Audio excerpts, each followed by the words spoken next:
What is up, Fanatics? It's 8 p.m. Mountain Time on a Tuesday, and that means another episode of Home Theater Fanatics Live. Tonight is episode 132, and we have another great episode for you. Today, we've got Alan from HT Market with us, and that's short for home theater, if you didn't pick up on that. And these are the folks that sell the HT Design line of home theater seating or media room seating, all kinds of stuff, plus a huge number of other items that can help you make your theater or media room your own. So, Alan, hey man, welcome to the show. Jiles, appreciate it. Yeah. Love to be on your show. And Fanatics is a perfect name for your show because I was pretty much born a home theater fanatic and I didn't even know it until I was a teenager and I was on my couch as a couch potato watching movies all the time. So that's kind of how I kind of got my start in home theaters, on a sofa, not wanting to do anything except watch movies. Well, that's been a long pastime of mine as well. Back into the days of when I didn't even know that such a thing as a home theater existed. And, the best we had was like a 32-inch Magnavox. And gosh, I guess where I pre-existed, VCRs, of course. And, I used to be the remote control. My mom and dad be like, turn it to channel 20. And they're like, no, turn it to channel 32. And we only had 3 channels, 20, 32, and 12. Right. I used to watch it, the Friday afternoon movies on WOR-TV in New York. Channel, watch Von Ryan's Express, The Great Escape, all these movies. But then they would take 4 hours because you had like an hour and a half of commercials. Oh gosh, yeah. The Now good old days. Beauty of movies and streaming is you don't have commercials. So that's what I love about the latest stuff that's going on. Yeah, I agree. I mean, I could go down a rabbit hole of memories of that stuff, but I think before we go down that rabbit hole, let's take a minute and introduce HT Market and HT Design and yourself to everybody so they can kind of get a feel for who you are and what we're going to be talking about today. Because, I'm a real big fan of your website and all the products you sell because, a home theater is really, for a lot of people, an expression of themselves and what they really like and how they want to spend their time. And I think, outside of memorabilia, you really help people build kind of the bones of their theater, right? The really important stuff. Maybe you can tell everybody, kind of who you are and what you do. Yeah, my name is Alan Hutchinson. I'm the owner of htmarket.com. I started in year 2000.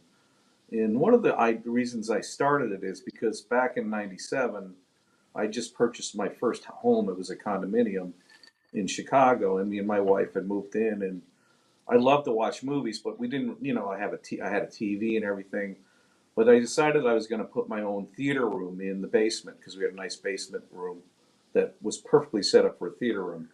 So what I did is I started I was online at the time. In '94, I got online, and I started looking around online, and there was nowhere really to find any types of products related to home theater. So I'd have to do all these little searches everywhere. That was before Google. I think it was Excite and some of these other. Oh no, I remember all that. I mean, that's the early days. So like I ordered then I just started ad hoc ordering with these guys, and some of these guys are still around.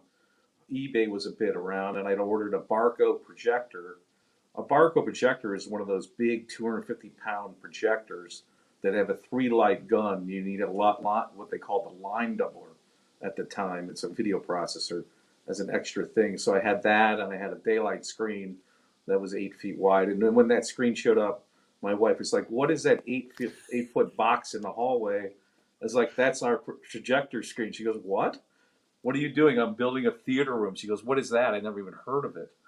So then I looked on there were a lot of websites up there, some like connoisseur home theater back in the 90s was mainly for Hollywood directors and really rich people. I mean, it was basically, and then there were some do-it-yourselfers that did the educational projectors like the Barcos and the Worlds were out there. So, that's how I got started. And the reason I started HT Market is because basically my finding of products was such a hassle.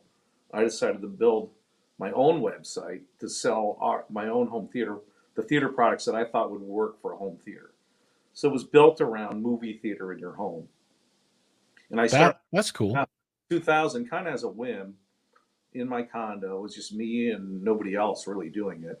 I took all the phone calls, built the website, found the products, and I started with some unique products from a company called Bass Industries. They were a company that provided like the movie poster frames and the backlit displays, the marquees to theaters. Right. First, what I call vendor that I used, and I started with that, and we started selling fairly well after that. And they also had theater seating, was another one of their products, and I said, why not put the theater seating up? And before you know it, people were ordering theater seating on our website in the year 2000.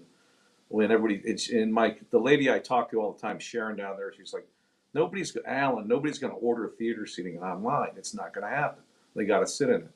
Before you know it, I was sending her 5, 6 orders a month, 7 orders a month, 10 orders a month, and she's like, "What? What's going on with this?" I said, "A lot of the guys can't find theater seating, and they're not that picky. They like black leather. They want power recline. They just want the guts of a real theater seat in their theater, and it's not easy to find in furniture stores and places like that." So that was the genesis of the site, basically. Me not finding products for my own home theater and deciding to do it for for other people. Right. Well, that's cool. And I think today, if you hear that story, it really means something different than when you did it because, if you tell somebody, "Oh, I'm going to start a business site right now," they're like, "Oh, okay, I'll just go to Shopify and I'll set up a thing and then I'll order some products from one of the Chinese websites and I'll just resell it, right? And it'll take me about an hour." Back in the day, Right. there was no shop, there was nothing, right? You were probably writing HTML code yourself, or Well, there was a package out there. It was a site called ViaWeb years ago. These via guys web. in ViaWeb, there's a guy who started that who does incubators now on the coast for high tech companies. And then Yahoo bought them. So Yahoo owned ViaWeb. And that's who we used. It was a template and it was done in what they call RTML code, which was a very unique language to just Yahoo and ViaWeb.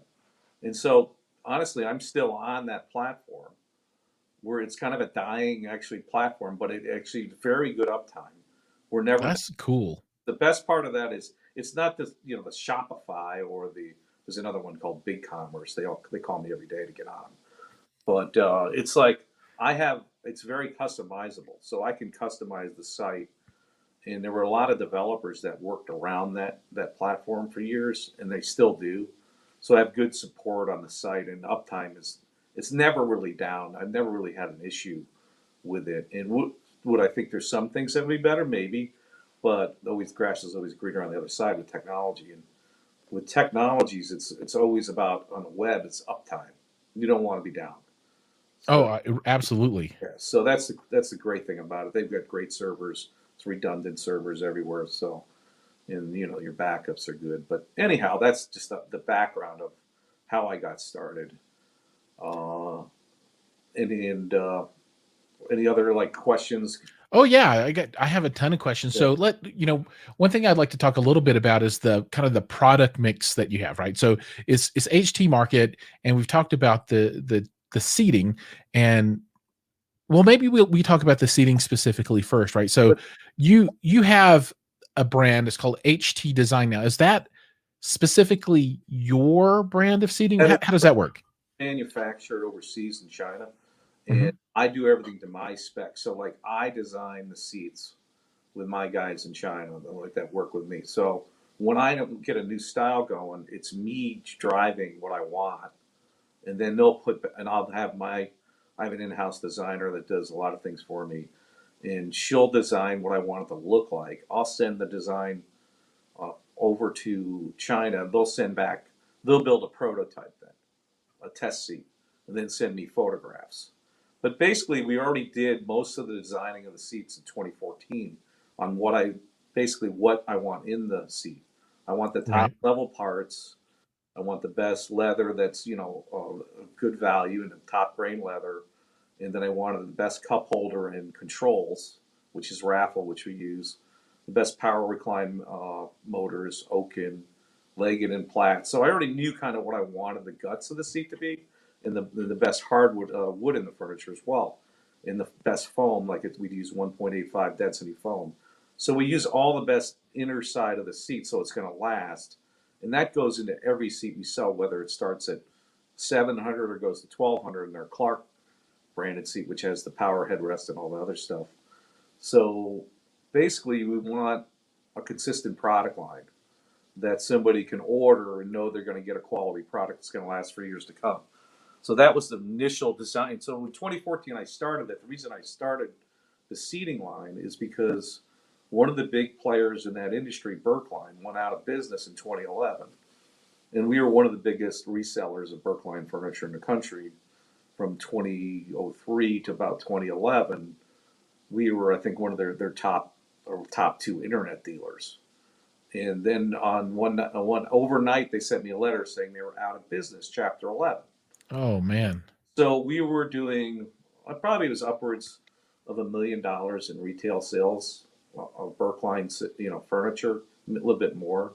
And we also had Palliser in Canada and some other ones, but they were far the biggest share of our seats because they were also an imported product, but they also had a special order factory in the U.S. that we could do special order. Oh, that's cool. Right on. So nowadays we do a lot of our special order with Palliser out of Canada, and we call our in-stock product was HT Design. So basically what I did is I got in with the guys who used to be the Berkline factory guys in China and started my own line with them. They called me to get involved and do it ourselves. So that's what I did. That's when I started HT Design. I started with 4 styles, and now we're up to, I think, about 12 styles. Yeah, I mean, there's a huge selection of seating that you have, and that seating, it really ranges everything from a very basic chair all the way up to all the bells and whistles, which power headrest, power lumbar, power recline, USB charging. I think you even have like memory settings for the recline stuff on the top end. Top one, yeah. Yeah, So I mean that's crazy. everybody there. I mean, it's like if you want. I mean, you can configure most of the seats in straight or curved rows. We generally stock the seats in black leather, but we have a couple styles we stock in brown leather and red leather, and one in microfiber as well. And then we have another seat we stock in bone and black leather. So, but we can do special order seats on our brand as well. What customers can do, we can usually get those in 10 to 12 weeks. Because we have shipments coming all the time, 4 shipments a month. So we can change a shipment out to bring a special order in. That's what we'll do for customers. So like if somebody wanted a Clark model chair in brown or red or something like that, we can easily do that on a 10-week lead time. But then we also have Palliser, another brand. We can also do that too. But our seating is probably about 30 to 40% lower on price points than Palliser equivalent product. Right. Good value driven there. One of the reasons is because we don't sell through retailers. We are our own retailer, so there's no extra markup. Like a Palliser manufacturer sells through all these retailers, street retailers, furniture stores. There's an extra, 25, 30, 40% markup. Yeah, for the middleman. Yeah, for the middleman. So we cut out the middleman by going direct. We cut out the middleman for you. We are and the manufacturer. So that's right. We're the end point for the customer. So that's cool. Now, so if someone did want to do like a custom special order, do they do that through the website, or they reach out and give you a call and say, "Hey"? You can't do it on the click on the website because we don't have it set up that way.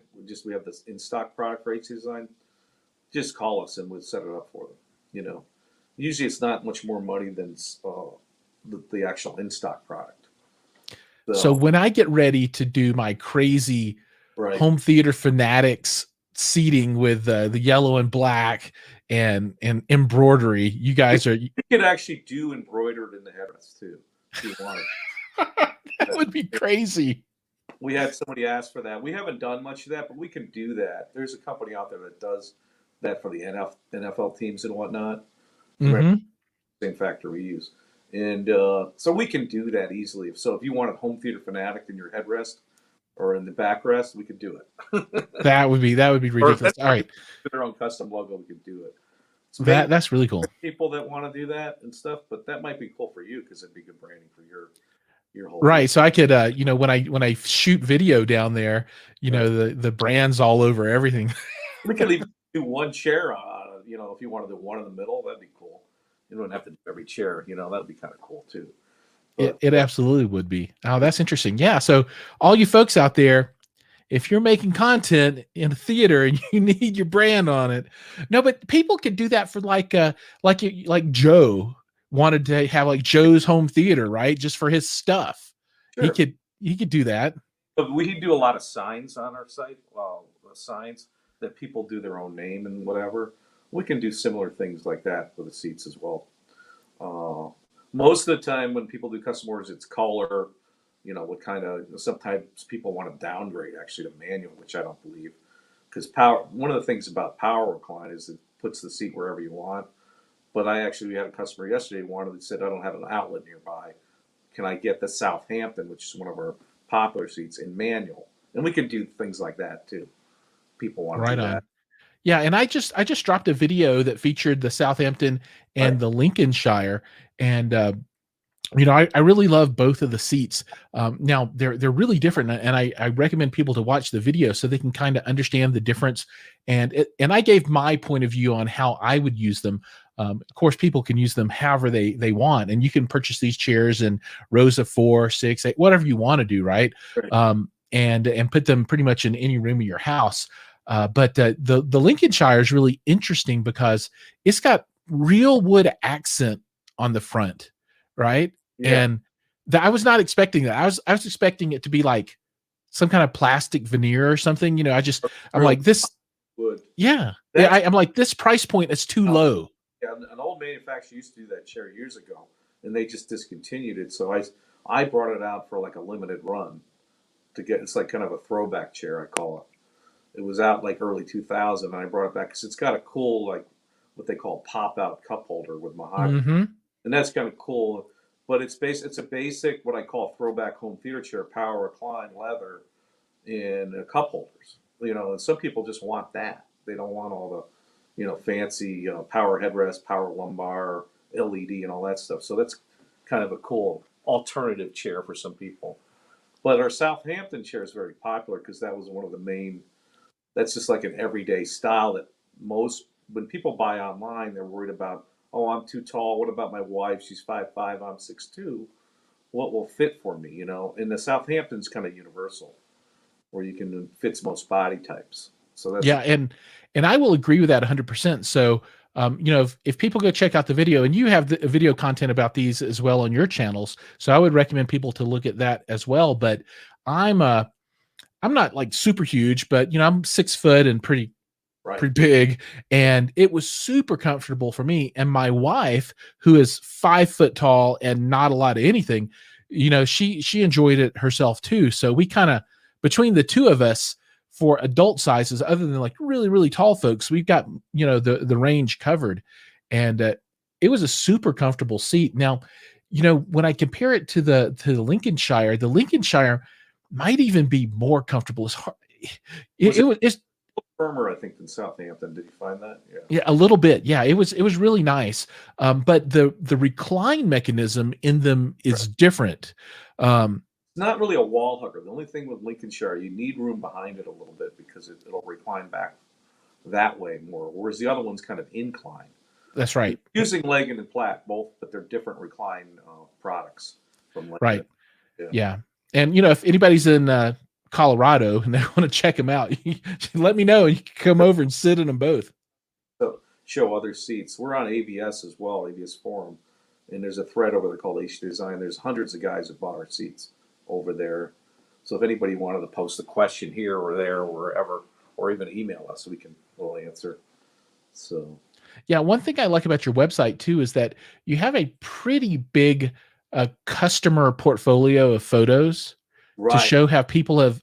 Yeah, and I sat down, I don't know, 2 or 3 nights ago, and went through a lot of. I was next now. Oh, look at that next.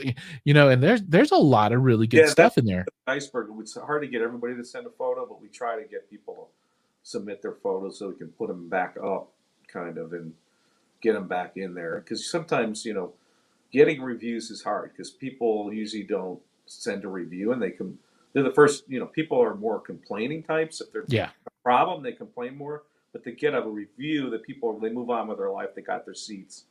So we've been trying to get people. We email out sometimes and say send in your photos, and we probably get a couple a week where people send them, and then we post them back up. So we have a whole gallery of all the seats in one area. But if you go to one of the styles, we also have the photos of customer rooms on that page as well for just that style. Yeah, no, that's really cool. And I really appreciate those because it helps you get a perspective of what that seat looks like in the wild, right? Yeah. So, you've got the nice studio photos of all of the seats and you can see what they look like. But I don't know, there was one picture that was like a row of 6 of something.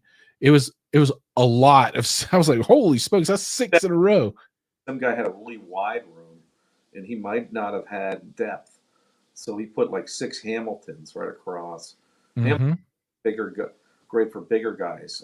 We sell that kind of because if you it's a wide seat, tall seat, and a big high back, and it has a cradle of your lower body function, kind of like a channel in your legs. So people love that.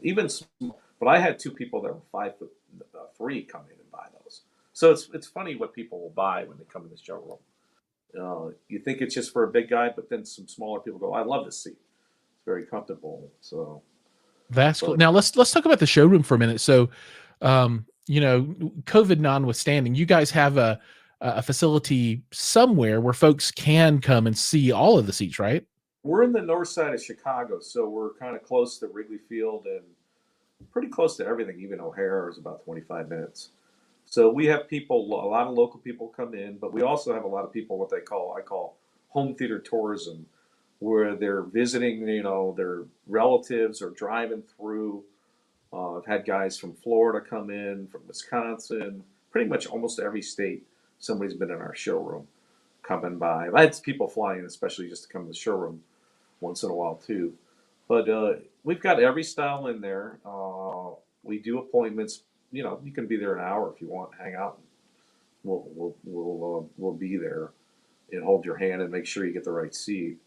The other thing we do, if you can't get to the showroom, we will talk to you on the phone. If you want to talk for a half hour, 45 minutes, we'll talk to you, go over what your needs are, what size room, what's your body type, what chairs have you had in the past, what did you like about them, what you didn't like about them, and then pretty much fit you into a seat that'll work for you. Customized that way and through a personal conversation. And we're also available email as well. So here's a comment that came up, Okay. and so my mail says comfort is key for binge watching, and I want to dig into that just a little bit because, and we spoke about this earlier today a bit. Mhm. People will ask, what's your favorite device in your theater, or what thing do you like the most, or what is the most important to you? And I hear a lot of answers come back, and somebody will say, oh, it's my video processor, or, oh, it's my Kaleidoscope, or, oh, it's my Blu-ray player.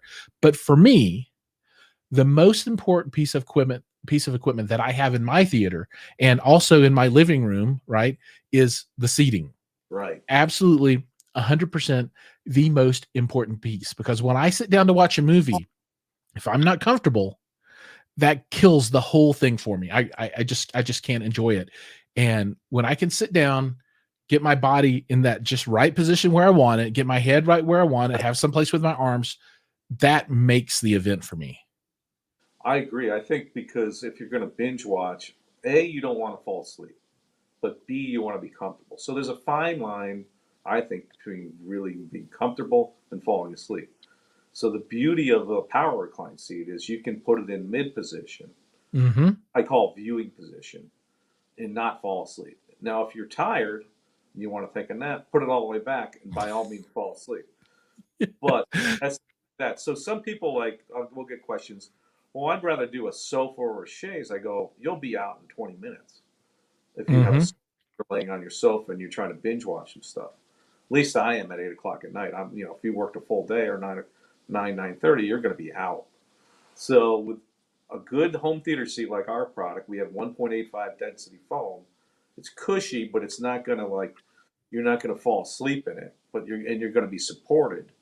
And if you get the power recline with the power headrest and the power lumbar, you're going to have great support.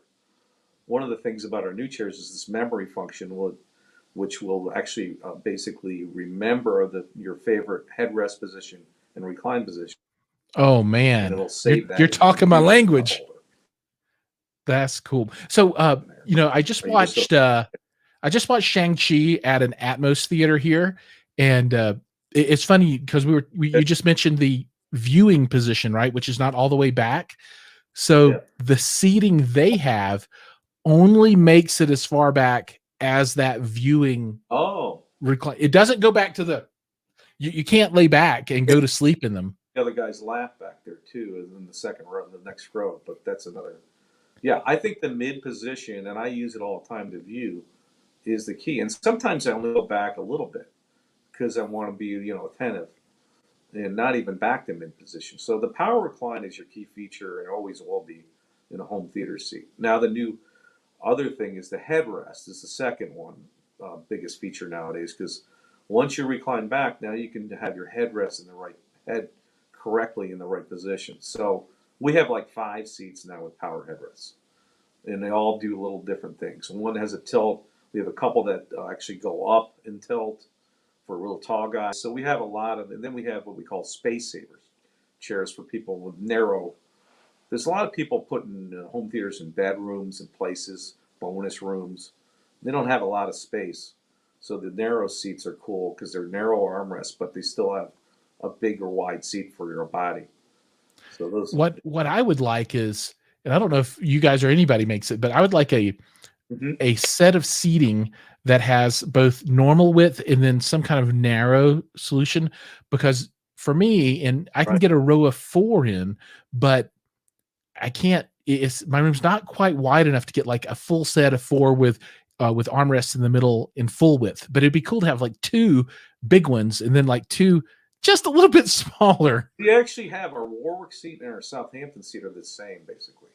One has a narrower armrest though, and they're really the same build seat. They look the same, and if you looked at them side by side, you go, those are the same seat, but they're not because one is a smaller armrest and a little lower backrest, and I call those space savers. But they're the same, basically universal design of the Southampton. And all our seats have the storage arms as well in the tray tables, which are cool, and some Yeah. accessories that we offer. Yeah, it's really nice that you include that tray table with the seat, Right. with the Southampton, and Yeah. you're not upselling on that. No, we're not doing that. We always had that included in all the ones that we have storage compartments, which are most of the seats, except for Lincolnshire. And there's one other seat that we don't do it at Addison. We have that table. So say 90%, I'd say 95% of our seats have the table that come Right with. on. Right on. Well, it is now time for us to move on to the second segment of Okay. tonight's show, which is the tech topic of the week.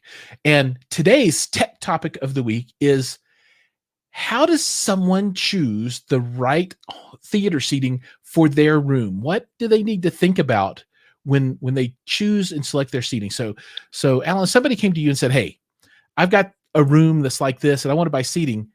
How do you help them get from "I don't know what I want" to "this is the perfect seat"? First, I start with the room size and the screen size. The number one thing is the screen size because in the room depth and screen size. So if you have, say, a 10-foot wide screen, you really don't want to start your first row at about 1.5 wide of that. So you want to start about 15 feet your first row. So if you have a 30-foot long room, then you basically could have 2 rows of seats. So it's dimensions, width, depth, and screen size. So you got to back your screen size into it and then start where your first row is going to be. So if you have a lot of rooms I see are like 20 to 24 feet deep and about Right. 10 feet wide. And then screen sizes, a lot of people start with 8 feet wide, 96. So you can, in a room like that, I would put like around an 8-foot wide screen. I don't know if you're going to do depends if you do 235 or 24 to 1 or 16:9 on Hmm. width, obviously. But I would start with that and then start your first row like around 12 feet where your eyes are, 12 feet with your eyes. So you could start your first row around 10 feet. And then you could put another row of seats in behind it with 20 to 22. But it'd be, a little tight, but it'd be work because you'd probably have about 8 foot for a platform after that. A lot of people, I find, build their platforms too small. They'll have a depth of, say, 6 feet, 72 inches. That's not Hmm. really enough these days. If you have the room, build them 82, 84 inches deep if you can, so people can get around the seats. And then you got to build the platform high enough. I recommend 12 inches as a minimum there too. I've had customers come in our showroom and say our builder built 7 inches high, Oh my which is goodness. which is an ideal because then you could have blocking on your front row of the vision of the person behind it. There's some good calculators out there on doing that, riser calculators on the web. You just search them on Google and they'll be able to do this like a spreadsheet. So I would recommend getting that before you build a theater room. And so once you have that, you can figure out how many seats. Most people want to get a lot of seats in their room Sure. if they're building a dedicated room. So if they're building a dedicated room, a lot of people want 8 seats because they want to get at least 2 couples or 4 couples there. And a way to do that sometimes if you're running out of space is to do a love seat in the middle. So you can do a row of 4 love seat, then you can lose a whole 6 inches on that row. Or I've had other people do a whole sofa as well if they're tight in the back. Most of the time they're tight in the back and they're okay in the front, or vice versa. So, but you got to leave yourself a little of an aisle. So I would recommend at least a 2 foot aisle. You don't have to be ADA compliant, of course, because it's your private theater room. ADA is 36 inches, but a 24-inch aisle is fine. And if you're really tight, just do an aisle on one side versus 2 sides of the That seat. makes sense. So, I mean, you don't, as long as you have room to get out through the row, you're fine.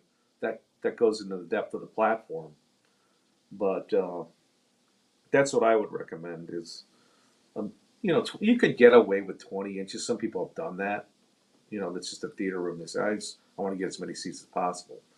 But don't try to cram a lot of seats in if you can't fit them, because that's not. So, how do you feel about an odd number of seats per row versus an even number of seats, and having that sweet spot in the middle with the captain's seat or Yeah, whatever? we have a configuration on our. We have tons of configurations. One is a row of 5 with captain seat, and what it is basically 2 love seats on either side of a captain seat, and you could do that in your front row, which would be kind of cool.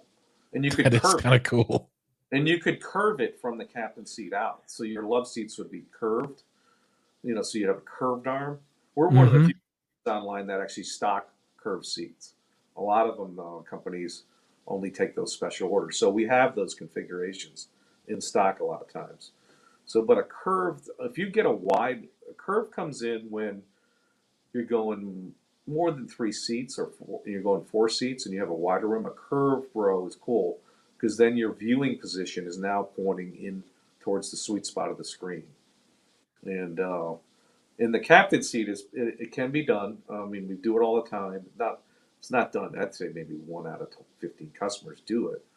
But the guys that are into the audio and want to be in that captain's chair, Captain Kirk, you can do it. Hmm. Have your seat and you have both arms, because you're not a captain if you don't have both arms. I agree. You have to have both arms to be a captain, 100%, all the time. The armrests as well. So I've got a question. So from Joey Peacock, and he's hailing over from Accurus. They make some pretty awesome video processors, the Muse and Sure. the Act 3. So he says, what's the proper distance between front row and second row, both reclined, Right. for folks building a home theater and need to consider seating distance measurements? So yeah, I always wonder, you know, when you have your seats, first row, second row, how far back does that second row need to be so that when you kick back, you 36 to 40 inches, depending on the seat. Because if you think about it, you're going to have 22 in front of the one seat. When you recline, it's about 22 inches out in front of the chair, the footrest. The backrest doesn't come that far back on most seats, so that could be 5 or 6 inches. To be comfortable, You could get away with 36 for sure, but 40 would be great. You know what I mean? That's where that platform depth comes in. To get that platform depth as much as you can get out of it. You don't want it to look like you're swimming back there, but you want them to have room. That makes good sense. Yeah, so 40 inches would be ideal. Yeah, air measurements, I love it. Yeah, Right on. what's the old saying? It's like measure once, measure twice, or something like that. Yeah, measure twice, cut once. Yeah, exactly. You got it. Yeah, and I learned that again over and over today. As you know, I was working on my kitchen cabinet doors, drilling holes, and quarter of an inch. That Well, that our tape measure is always missing in the office because all the guys. I have 2 guys on my sales team. We're a small opera. We're not huge, so you're going to get personalized service. One of my guys, Tom, has been there 10 years, and the company's only been there 20, so he's been there half the time. And we're always fighting over our tape measure because most of the questions we get on the phone are measurement questions. Right on. So Joey says specifically that number is that back seat to back seat or front of seat to the back of seat. Not when they're totally fixed up from the back of the seat to the front of the seat, not reclined. Yeah. So the front of the rear row to the back of the front row. The front, say where your legs, the front cushion. Yep. To the back of the next seat. Got it. Makes sense. Yeah. All right. We are quickly running out of time here. It goes fast when you're having fun. So I just want to thank you for coming on the show tonight. And for anyone that's interested in looking at your equipment, htmarket.com. And the seating line is HT Design. You can find you guys on your website, AVS Forum. You guys are, I believe, on Facebook. Are you doing Twitter at this point or Instagram or anything? Our YouTube channel, I have the Professor character up there, Professor HT Theater. Oh yeah, with the big bow tie. Happens to be me. But that's up there. Every piece of our furniture has a demo video, an install video, and an unbox video. That's awesome. So if you wanted to check out any style, those videos are also embedded in the website, so you can watch them there as well. That's cool. Yeah, I'll make sure that all those links are down below in the notes. Okay, cool. So everybody, please take a moment, click on those, go check them out. And I would be interested to hear what everyone thinks of the seats as far as which one they like the most. Are they going to be Lincolnshire folks, or are they going to be Southamptons, or are they going to be Hamiltons? What's going to be the one that they like? Right now it's called Sheffield, and it's a power headrest chair. It doesn't have the power lumbar, but that's our top seller right now. That's cool. Right on. And, I think that's probably even the sweet spot for me, power recline, power headrest. If I got that, it's pretty cool. And if the comfort level is what you want a comfortable seat. And that's what your main goal is. What's the most comfortable seat for me for the binge watch? And power recline's your minimum. You got to get that. Absolutely. Anything else or? No, sir. I think we're in a good spot. Thank you so much for your time. And man, I can't wait to have you back again another day and in another year and check out and see how things are going. Let's do it. Thanks a lot, Jiles. Appreciate it. Take care. Thank you. Thanks. Yep. Bye. All right. And with that, we're going to move on to segment number 3. And it's one of my favorites. And I think you all might know it. Now, let's take a break and stroll down to a cozy little place I like to call Content Corner. This is where we talk about all that cool content that we love to consume in our HT Mart seats. So, today, we're going to talk about a cool movie, and joining us, we've got Mike from Audio Architects. What's up, Mike? What's up, buddy? Living the dream. How you doing? Dude, these people upstairs, I'm going to grab a baseball bat and go up there here in about 10 minutes. They've been... Man, apartment living is tough. I mean, I remember the days back when I was apartment living. It's quite the challenge, man. I don't know what they're doing, but I don't know. Well, they're stomping around and doing their stuff, and who knows? Who knows? We got like 23 hours out of the 24-hour day.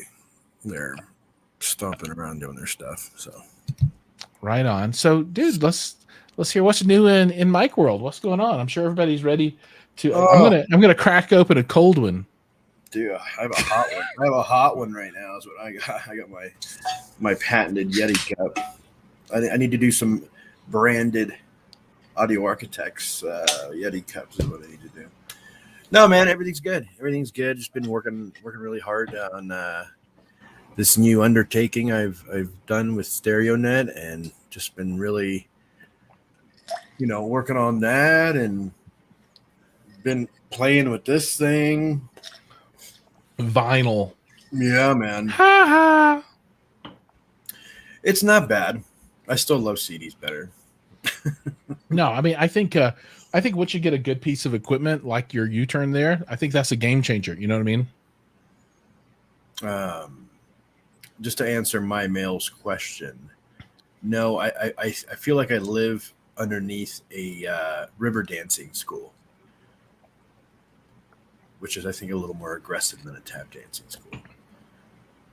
I love the river dance, though. Yeah. It's good. Speaking of content, maybe my shtick can be, you can talk about Shang-Chi, but because I haven't seen it, I probably won't. But it was awesome. It's a must-see. But this came in the mail today. I love me some Kid A. Yeah, that was inspired by you. And then I got 9 Inch Nails Fragile. Mm-hmm. Classic. Brand new. Ready to go. Yeah, I've been collecting CDs and vinyl kind of simultaneously right now. Like if I go to the store and I see a vinyl I like or I want, I buy it. And if I want a CD, I'll order it. It's the life, man. If there's one that I like, I just go into the app and I put the little plus sign and add it to my stuff. Or you can do that. I don't know, dude. You know how I am. I just that's the only physical media that I'm holding on to these days. Dude, everybody collects something different. Yeah. That's the thing. That's what I think is cool too, man. Everybody's got their thing, right?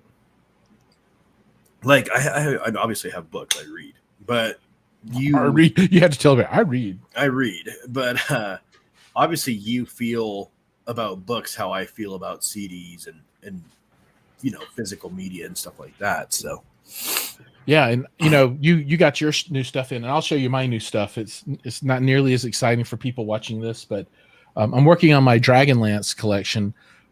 So I got a copy of the Rose and the Skull, Dragons at War, Silver Stare, the Wayward Knights, and everybody's like, "What is that stuff?"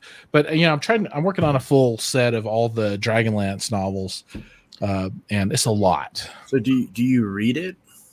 I will eventually read them all. I haven't read them all. I've read probably maybe half of the ones that I've got behind me. Okay, so let me ask you something. When do you take the time to read?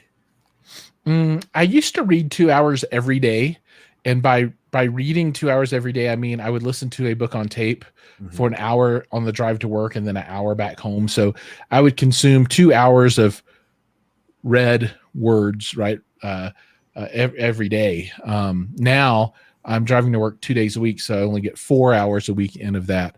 So that's when I read, and the stuff that I really want, I'll buy in hardback. But then I'll also pick it up from audible.com. Mm-hmm. And so it's kind of like you getting vinyl and getting a CD. I get it in paper, and then I'll get the electronic version. Oh, here's another question.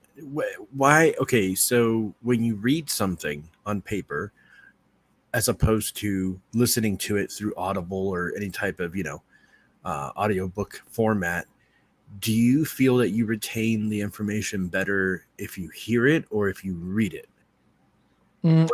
For me, it's not a difference in retaining or retention of the information, but the experience is different between the two, right? And the reason being, for the most part, is nowadays, production value of books on tape or audible.com, however you want to think about it, is pretty high, meaning that they get really good voice actors to read the books. And, these folks can do tons of different voices. So, they will create voices for all of the characters. So what happens is when you read a book with your eyes, you fabricate everything in your head, including the way the voice sounds, right? It's totally a mental image that you create from the prose. When you hear a book read to you and they do voices, that those voices will give you cues, right? Does this person sound super gruff or super hardcore? Or do you prefer to create your own world when it comes to that kind of thing? Like if you're reading a business book or a marketing book or something, doesn't really matter. This is all for fiction stuff that I'm talking about. Yeah. So for fiction, I've had that happen to me where I've read a book and then I've seen the movie and I'm like, that's totally not how I envisioned that character. Not at all. Yeah. Like I picture that character way different. So, yeah, man. Right. And some things too, like way back in the day before internet and that kind of stuff, where I would read a book and I literally would have no one to talk about it with. Right. I just read it in a complete vacuum. And as time changed and I met people that read the same kind of stuff that I was reading and we talk about it, we talk about a book and they'd say, what about this character Argath? And I'm like, there's no character Argath. They're like the RG, you mean Argothi?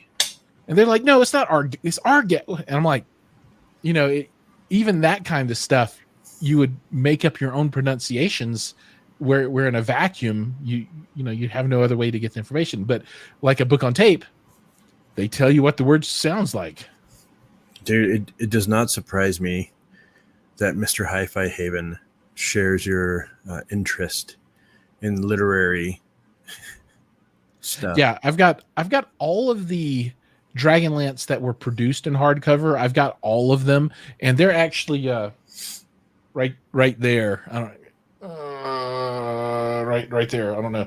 That big fat one is the Legends Omnibus edition, right? Just don't take it a second in Charles. No, because they will bend you over and not treat you kindly. But no, I would never let those guys at my Forgotten Realms or Dragonlance collection. Never. Right on. Okay, so Joey just said something in the comments. Stupid Top Gun pushed out till 2022. That's right.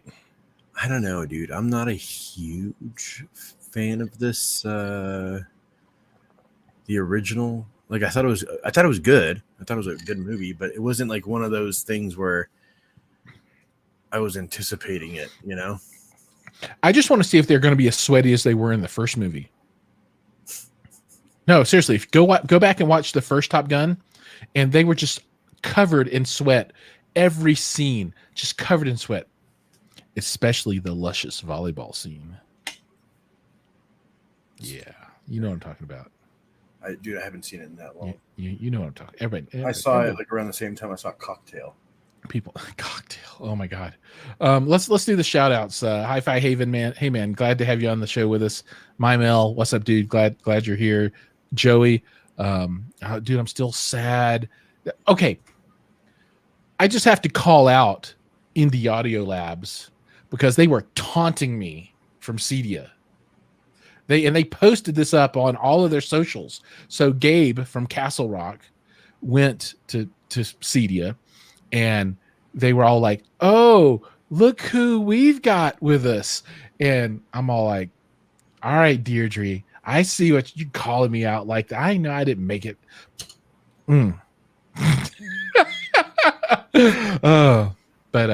Yeah, I'm sad I missed that because, dude, Joey, what's I'm forgetting the product. What is that new preamp that you guys just dropped on the Aragon line? That thing is freaking amazing. It's so good, man. I get that in a freaking 2-channel Iridium, and they had it stacked up over there. Although I would have put the Iridium on top of the preamp because the Iridium's got the notch, and I think it looked cooler on top as opposed on the bottom. But yeah, anyway, dude, yeah, they were showing some the tungsten, yeah, dude, tungsten and Iridium, that's the dream scenario right there. Good stuff. Good stuff. But yeah, Top Gun pushed out till 22. Rocky Mountain Audio Fest canceled. I know you're dying to tell me about Shang-Chi. Go ahead. Go. Oh, dude, it was awesome. Freaking amazing. Was it really? Really good. Really? Oh, he's messing me up. That was the titanium. My bad. No, it was really good. All right. Okay, you know what? Why don't we stop talking about this? And Joey Peacock, how about you put 2 of those in one box, 2 of those in another box, and you shoot them out this way, and you let Jiles and I be the judge of how good these damn things are. How about that? We'll judge them. We'll judge them. We'll have a judge off. A judge off. Judge off. Oh God. We'll have to figure out whose speakers are better because. No, man. Dude, it's a really good movie. Joey has, Indie Audio Labs has an amazing products. We've been lucky you've been lucky. You have like a bunch of stuff from them, but I was lucky to do the tip of the tongue. I can see how impressed you are. A2. The A2. Right? It was called the A2. Yeah. Dude, it was so long ago. I did that in Christmas time. You had your tree up when I was doing that. Mm-hmm. So I remember because your Kaleidoscape box was sitting under your tree for a good week and a half before you opened it. I know. I made myself wait for yourself.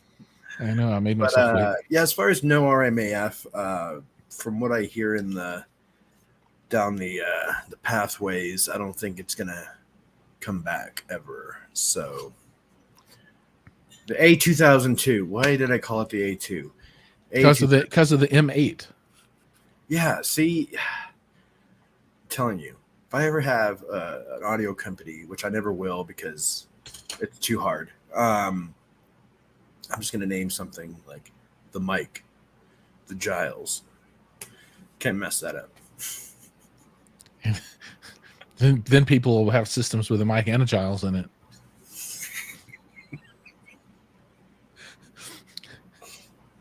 Then they'll be true hi-fi fanatic. Yeah. Actually, dude, I kind of like that.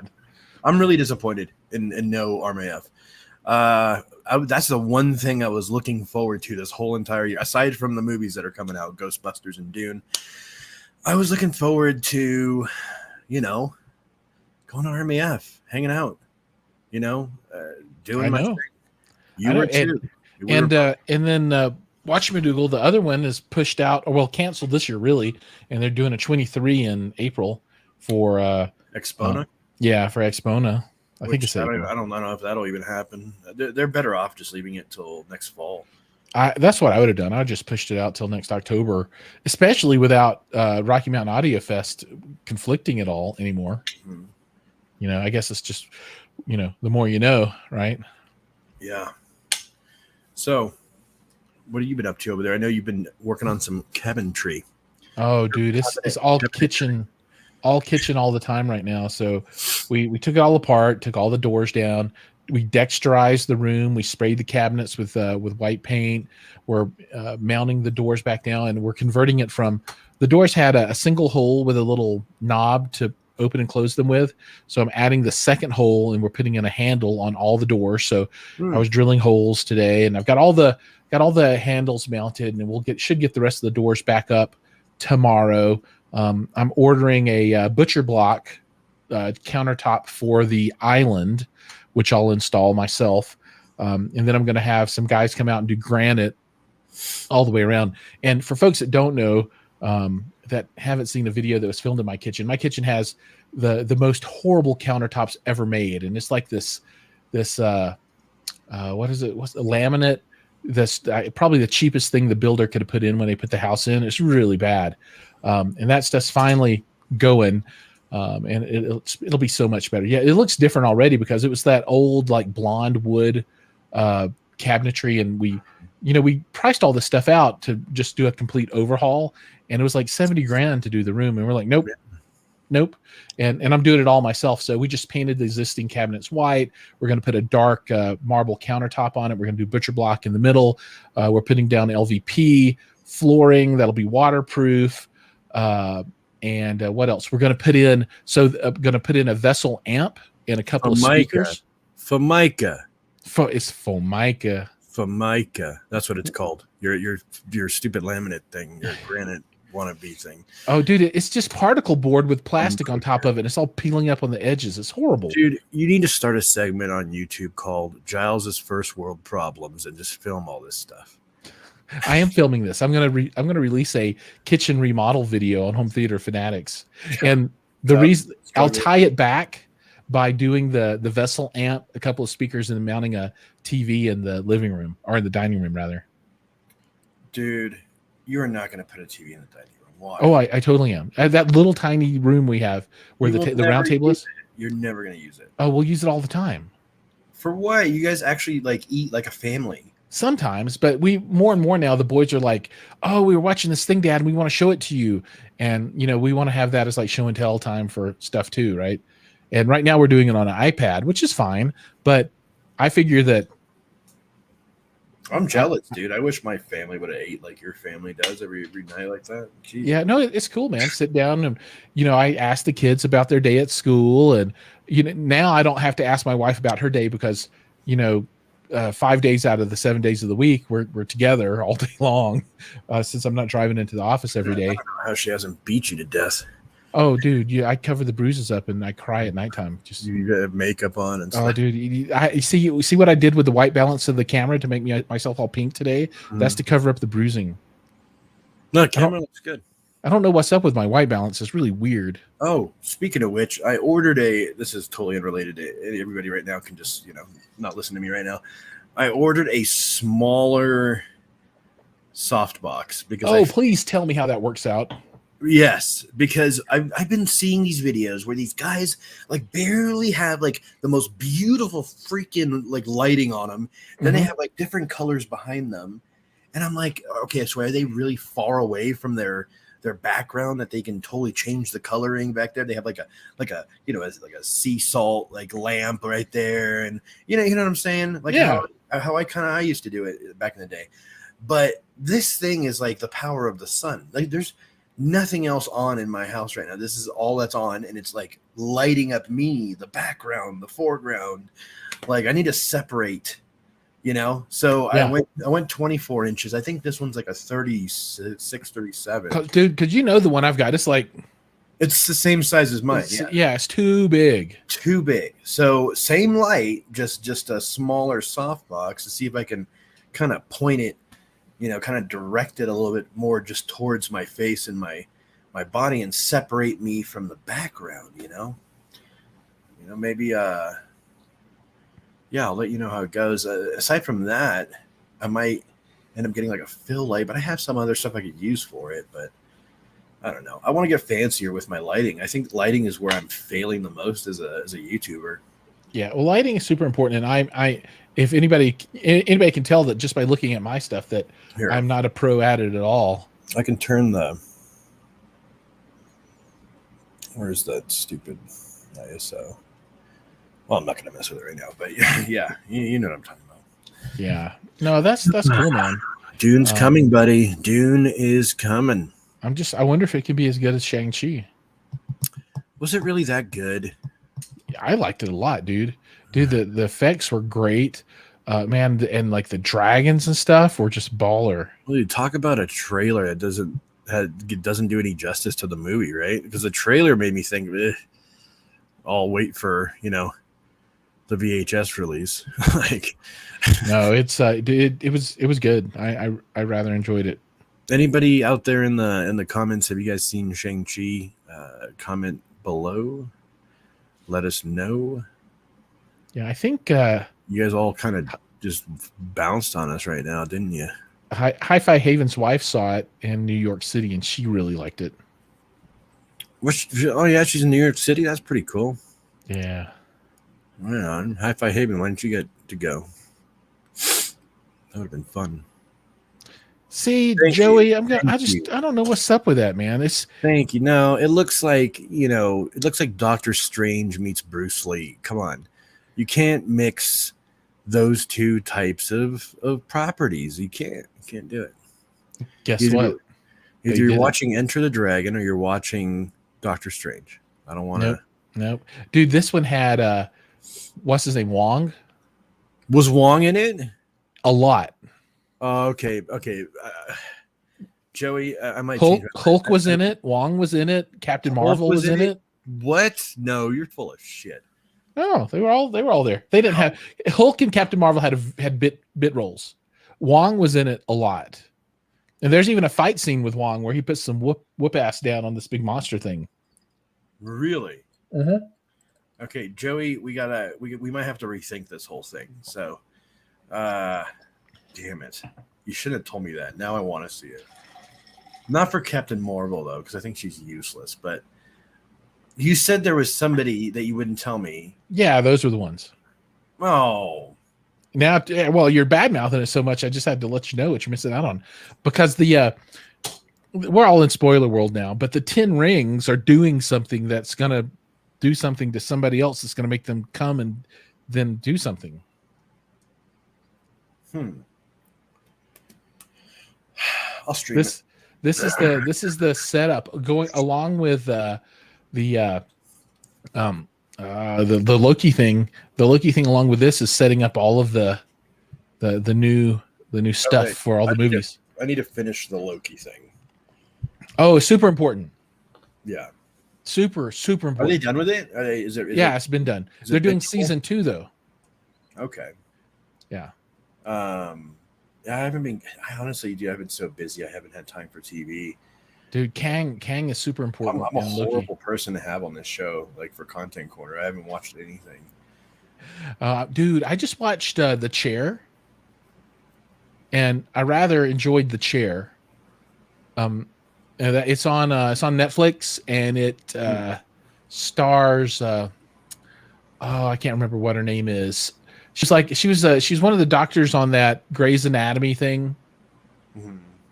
And she plays the role of a chair of the English department of Pembroke College or something like that, university. And I don't know, it's just totally out of character for me, but I really, really liked the show. It was good. I still think you should watch Skins. If you can make it past the first 10 minutes, you rule. What the hell is Skins? Bro, it's is it porn? It's like an experience that you will never ever forget. And I don't recommend anybody with a queasy stomach to watch this movie, because it's it's weird. Joey, yes, I am watching Titans on I'm actually watching it on HBO Max. It's on HBO Max. But yeah, I'm not caught up yet, so don't ruin it. But so far, I've only seen like the first episode of the 3rd season. Joey, tell me where you're at with that, because I have to ask you a question. And while he's typing that out, I'll answer his other question. He said, "How was the immersive sound on it?" The sound was good, except for the low end, which was in the theater that I was in, non-existent, and I was in a Dolby Atmos theater, and it just had no bass. I told you bass sucks in theaters, dude. Yeah, just no bass at all. So I gotta watch it at home. Oh, Hi-Fi Haven is reading my shirt. Go rogue. Uh-oh. I got tomato sauce on there. I was eating meatballs and penne. You were eating some big meaty balls all day long, dude. I've been working all day long on stuff. So, oh man, yeah. HBO, sorry, only on season 1, episode 4. Okay, dude, I almost gave away the house right there. Okay, so season 1 really good. Season 2 good, really good, kind of good. Well, season 1 is better than season 2, but season 3 is looking like it's going to be the best. So you got to watch them all. So keep going. It gets crazier. Okay, that's all I got. That's all I have to say about that. That's enough of that one. But I was kind of happy to get to find the chair, and it was only like 6 episodes long, so it went really super fast. I think the season for Dave is over, and I really love that. He got all the way through where he released his album Peanut. Peanut, and he appeared on the MTV Video Awards. What is that? MTVAs or whatever. Mhm. So funny. Penis. Jesus. I love Gata, the character Gata. It's so good. Oh, and yeah.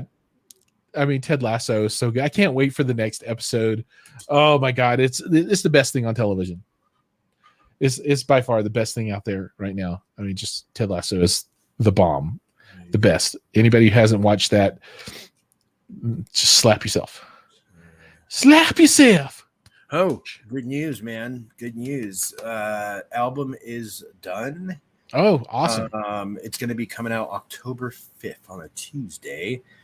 I'm going to have the hard copies before then. They're sending me out the CDs. I ordered like 50 CDs. So I'm going to give Hi-Fi Haven wanted one. I'm going to give him one. I'm going to give you one.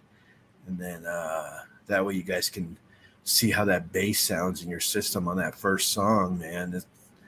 It's going to be quite the doozy. But yeah, it will be on all streaming services come October 5th. And yeah, it's my first experimentation. I don't know if I'm going to continue doing it. I think I wanted just to gain the experience of knowing what it's like to be on that side of the industry, you know, the actual production side. And I had a lot of fun with it. I had a lot of fun with, you know, putting it together and getting everything going. And how many tracks did you end up with?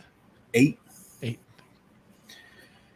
Yeah, it's a labor of love, but you know, that's exciting. Yeah, I can use some. I can use that track as a demo song for reviews.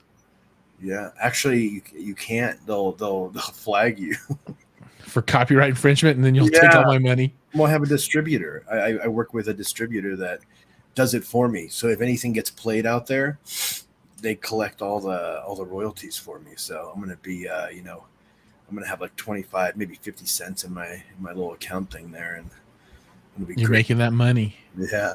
Making that bank. No, that's cool. I got those per listen subs in finally.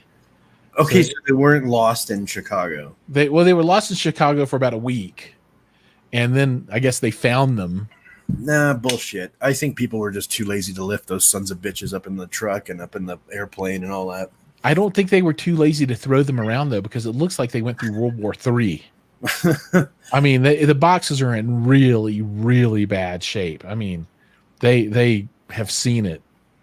Yeah, I sent out a nasty tweet about UPS earlier because they pretty much gave me the middle finger with that whole that amplifier. Yeah. No way. Yeah, they're like, we need to send someone out to inspect the box and the inside of the box. And this guy, the guy that bought it, had probably thrown it away 2 weeks ago before they even like touched this whole subject. So they pretty much just sent me a Dear John letter wiping their hands of it. So I'm going to go out of my way to let everybody know, because FedEx, they don't want to see shit. They've cut me checks before, you know. They're like, oh, we're not going to deal with this. Here's a check. Done. Get out. You know, FedEx is really good about it. USPS, have never had to file a claim with them. Which is the best, right? Yeah, that's a good thing. But yeah, UPS, not only is this whole claim thing a huge problem, but 90% of the time when I receive something or send something via UPS, it looks like, you know, that beginning scene in Ace Ventura: Pet Detective when he's like, he has the package and he's, you know, just smashing it all over the place. That's what it looks and feels like it happened to my package. And you can attest to this because I think you were sending something to somebody and you said they just threw it into the truck like they didn't give a shit. Oh man, that's just so bad. Yeah. No, my mail, it was insured, and they're not honoring the insurance because they only have 4 out of the 6 sides of the box. Apparently the other 2 are paramount to sealing the deal on the claim. So they want to see pictures of it or something? Oh yeah, they wanted pictures of all 6 sides of the box. They wanted pictures of the inside, and then they wanted to send someone to wherever this package is to inspect it. That's kind of ridiculous. HDS coming through. Exactly. That's from Ace Ventura. Have you ever seen Ace Ventura, Giles? I noticed you didn't laugh when I made that. I do that. Yeah, like in 1986 or something. 80s. It's back from that time frame, right? All I know is that next time I send any kind of mail with anything, I'm taking pictures of everything. Okay, no, it was from 94. Aren't they making a new one? I hope not. Dude, I want it. I want another one. They made 2 already, didn't they? Yeah, but he needs some redemption. He hasn't been himself. I hated him in Sonic the Hedgehog. So, okay, here we go. So, Ace Ventura: Pet Detective, starring Jim Carrey, Sean Young, Courtney Cox, Tone Loc, and Dan Marino. Sean Young. Yes, a woman. I'm not sure. Oh, that's Finkel and Einhorn. Einhorn and Finkel. Einhorn's a man. She was in The Boost, Batman Returns. It's really disturbing that you're not getting any reaction out of what I'm saying to you. I don't know what that is at all. Laces out, Dan. No clue. Well, Joey's got me. I think Joey understands. Yeah, see. Man, so she is doing a lot of work still. I mean, Who? Sean Young. Why is she? Einhorn's a man, Jiles. She in 2020 she did Accelerator, A Beautiful Distraction, Fifth Borough, Who Wants Dessert, Nick and Nikki. D-list movies or what? Probably. Heart Boulevard's coming out. Rainbow's End coming out. That is the worst case of hemorrhoids I have ever seen. Oh, she was in she was in Blade Runner 2049, right? She was Rachel. Oh. Yeah. Was she the original too? Yeah. So let me go back and see all the way. That was like an 89. Yeah. I'm looking. Martin's in Blade Runner. Blade Runner. She was in Dune. She played Chani. Shut the. No, she was Chani in Dune in 84. No. Yeah, dude. Okay, listen. Okay, listen to this. This was her first set of movies. No. So listen to this. So 1980, she was in Jane Austen in Manhattan, right? Whatever, not a big deal. 81, she was in Stripes. Okay, with Bill Murray. Got Yep. 82, she was in Blade Runner. Jesus Christ. She's the lady that had the black hair that was all done in the bun in the front. I was born in 83. I missed that one. And she also did Young Doctors in Love in 82, which is a nothing. But in 84, she did Dune. 85, she did Baby Secret of the Lost Legend. Then 86, Under the Biltmore Clock. But dude, to be in Stripes, Blade Runner, and Dune, and Ace Ventura. And she was, let's see what, anything else? Fatal Instinct. Not as cool as Basic Instinct. No. Okay, and then a whole bunch of crappy stuff recently. Yeah, nothing. A whole bunch of stuff, but nothing that I know of. But yeah, dude, she was hot in 81. Dude, that's really all it takes, though, is to make a few movies that click in the 80s, and you got yourself some residuals for the rest of your life. She's probably still cutting checks from Blade Runner, at least. Oh, dude, all of those Stripes, dude. Yeah. That's one of my favorite comedy movies of all time. Dude, one thing I would like to do is I would like to meet and get Bill Murray's autograph before it's too late. And it's getting close to being too late. Yeah. Aykroyd, I think, is going to last a while. But I don't know if Bill Murray's going to last a test of time. So he's definitely one of those actors I want to meet and see.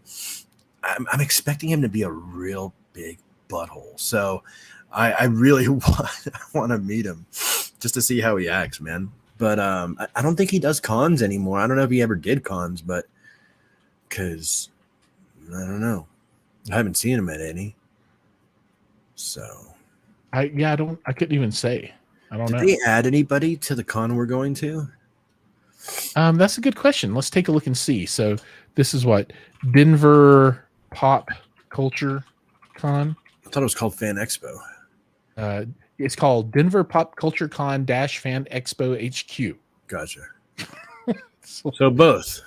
Yes, the answer is yes. All right, we've got Amy Garcia from Lucifer, DB Woodside. Oh, hold on. I'm going to follow along with you. I'm going to follow. Where'd you go to? Celebrities or what? Guests? Yeah, celebrities. Yeah. Yeah, we can rate these. Okay. Oh my God, that's what's her face? She plays she's annoying. Oh, DB Woodside's gonna be there. He plays in Lucifer too. Uh-huh. And then Winona Earp. Ooh, They've got Tim Rosen and Melanie Scrofano. John Lovitz, dude. Come on. No, Felicia Day. Freaking Lovitz. I love Felicia Day. And Giancarlo Esposito, however you say his name. Dude, I hate him in everything he plays. Oh, but you're supposed to. Yeah. Oh my God, Tom Welling's gonna be there. Oh, dude, you totally skipped Gates McFadden. Okay, so I told Gates McFadden. Dude, I told my McFadden. I told my significant other that if I see Kristen Cruick there, things might happen. Gloves are off on that one, dude. Yeah. Spike from Buffy the Vampire Slayer is going to be there. He's doing like this one-man show there as well. Yeah. Oh, Ray Fisher, the Cyborg from Justice League. Ooh, Michael Rooker. Guardians of the Galaxy. Yeah.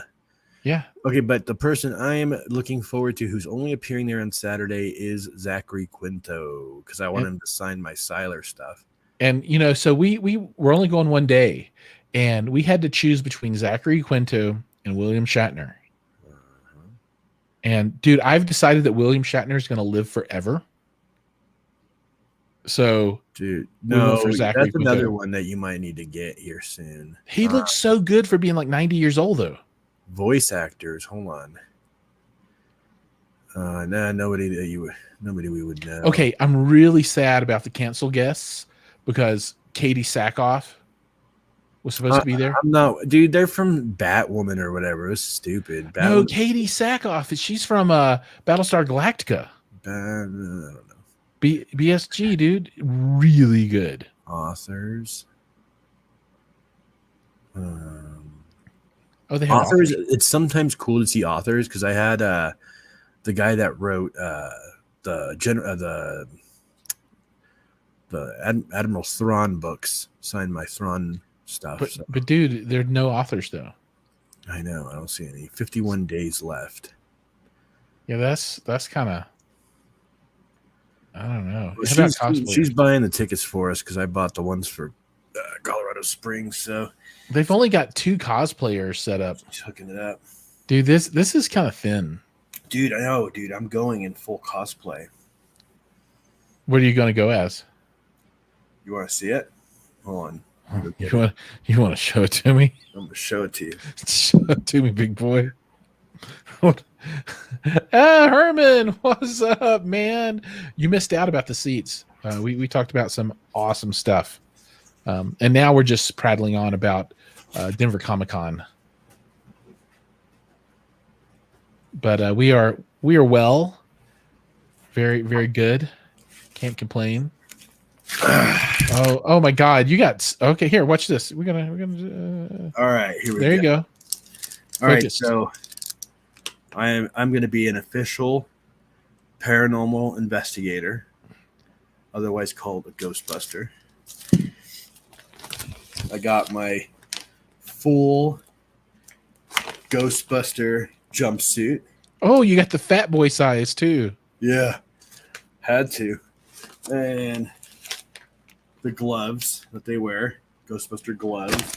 And this comes with like the belt and the elbow pads and all that. And then I went one step further. Oh, you got the gun. I got the whole entire proton pack. Dude, how much did all this stuff cost you together? None of your business. Like what, a couple $100? No, for everyone it was like $150. Oh, that's not bad. And most of it was probably that backpack. My backpack was like 80, almost 80. Yeah. Well, because dude, it's like a replica, and it fit. I thought it was for kids because it has a kid on it. I'm like, nah, that's for kids. And there was another one there, and I ripped it open and I put it on, and Yeah, she said it was like, yeah, it looks fine. Looks like a backpack. I'm like, all right, why not? Where'd you find it at? Oh, I got all that stuff at Spirit. Oh, right on. Oh, cool. Yeah. I gotta. I wonder if should I dress up as something to go? Just do something like that's goofy. I'm not like putting too much work into that. The only thing I'm missing is the boots, and I'll find some boots somewhere. But because they kind of wear those lace up combat boots. But yeah, I don't know. I thought it would be fun to do it. You know, it's on Halloween, you know, or Halloween weekend. So Yeah, I wonder if I should do something. I've never done anything like that before. Take me off full screen, dude. Was you? Oh, I was enjoying that. You know, just checking you out. You down here? Here, let's do it. Let's put it into the horrible setup. I hate this. You like my Evanescence vinyl back there? I saw that. Yeah, I think she looks good in that picture. It's a silver vinyl too. Well, it's on the thing right now. I was listening to it earlier, whilst reviewing it. But nice, man. yeah, dude, it's great. It's a great player for $300 something. Anybody that wants to get in a vinyl should get one of those because it's brand new. It's good to go. You know. Maybe I'll check one out one day. I don't know. Don't worry, Hi-Fi Haven. I will post plenty of pics of my Ghostbustery. You Ghostbuster. Oh, whoa. Uh-oh. And there's more. And for folks that don't know, he also just bought like this full $500 Renaissance Fair costume with like real leather underwear and stuff. Just all kinds of funky business. Is a Funko Pop. Looks like a Funko Pop box. Chani. Oh, that's my girl. The Zendaya version. Dude, it's not even like in stores. I found it online and I got it. She's got the knife and everything. Dude, I am so looking forward to this damn movie. Sean Young and Zendaya, whatever. Zendaya all the way. She's like 85 feet tall. Well, I'm 6 foot, whatever. Poor Tom Holland. I know, right? Aren't they dating? So yeah, that's what I read. He's all like, yeah. He's like, I'm climbing the mountain. Yeah, man. Spider-Man. I'm gonna.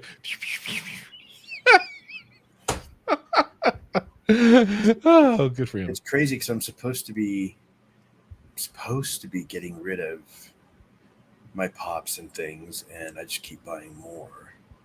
Well, you're just cycling through them. Oh, you know what came in today? It's actually holding up the computer right now. Hold on. I set the computer down very. Oh no! We're back to the old mic now. Yeah. Now it needs to like come in with the backwards lettered writing. It's the stupid thing that. Hold on. Damn it!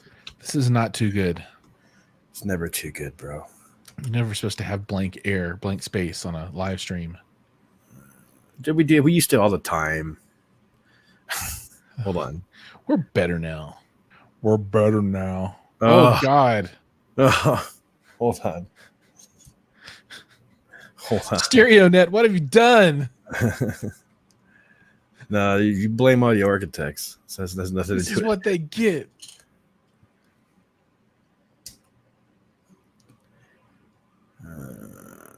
All right, so I guess we just have to wait for it.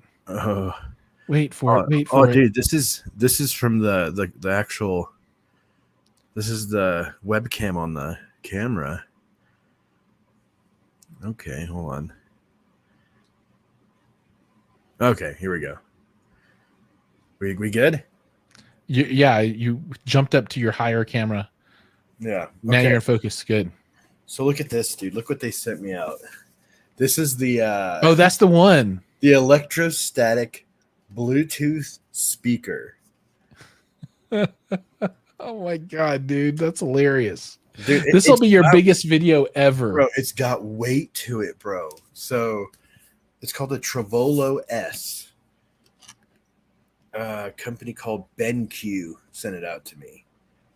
Yeah, Travolo. Hold it. Is this the projector company BenQ? Yeah. I think. BENQ. Yeah, no, BenQ's a big projector company. Yeah, so they make these. They hit me up. They're like, "Hey, we want you to do our review on this thing," and I'm like, "Only if I get to keep it." You know how I love these weird trinkets, dude. But I've never seen or heard an electrostatic Bluetooth speaker, so I'm interested to see what the hell that sounds like. I'm looking at it right now online. The Take Flight on the Purest Musical Journey with BenQ Trevolo. If I had the other camera set up right now, I would have done the unboxing. Oh, dude, it's bigger than I thought it was going to be. Yeah, the box ain't small, dude. Yeah, no, it's pretty. It looks, yeah, it's like legit, dude. Oh, I just got the Sabage A20A in two, and then I have oh, dude, I've been forgetting to do the iFi. I need to do my little iFi Zen DAC I have over here, the little mini Zen DAC. Mm-hmm. Too much, too good.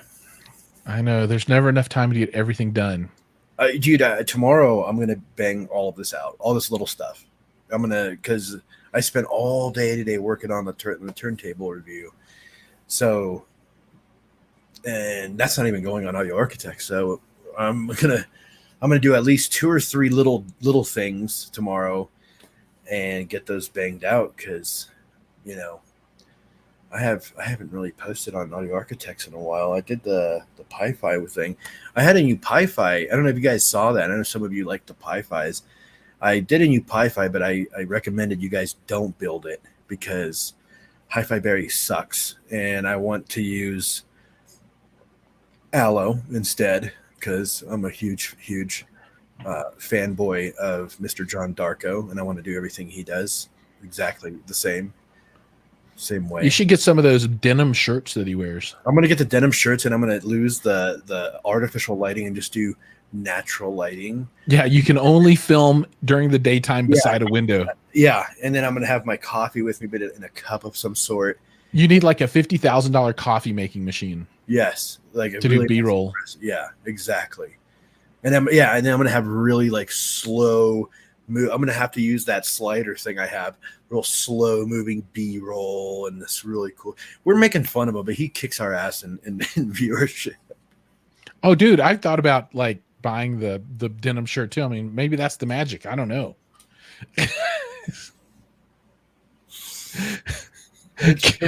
That's why he should sell. He should sell that freaking denim shirt. That's what would get him the money. He needs to sell the black rim glasses, dude. That's what he needs to sell. That's funny. Who knows, dude? I don't know what it is. That's what you should go to Comic-Con as. You should go as John Darko. Everybody like, who? Be like one person like, I get it, yeah. If you would have cosplayed at RMAF, everybody would have got it. That's true. I could just cosplay myself there though. I win as Home Theater Fanatics. Oh man, look pretty good. Oh, spot on, man. You shaved your head and everything. All right, dude. I think it's time for us to move into wrap up. We're at 9:30. Sounds good. Yeah, I think everybody's starting to fall off anyway. So let's see. For me this week, I don't have a video in production right now at all because I've been working on the kitchen forever. It's eaten up all my time. Mm-hmm. So I don't know. This I have Friday slated to do filming, whether you're there or not. So I'll be filming something. One way or the other, I'm gonna film it. Da da da da da da da. One way. I'm surprised you haven't filmed that KLH yet. You should have done those. What KLH? Not KLH. KEF. Sorry. Oh yeah. No, they're set up. They're ready to rock and roll. Ready to do. So I just gotta actually just pull the trigger on it and do the filming. They sound great.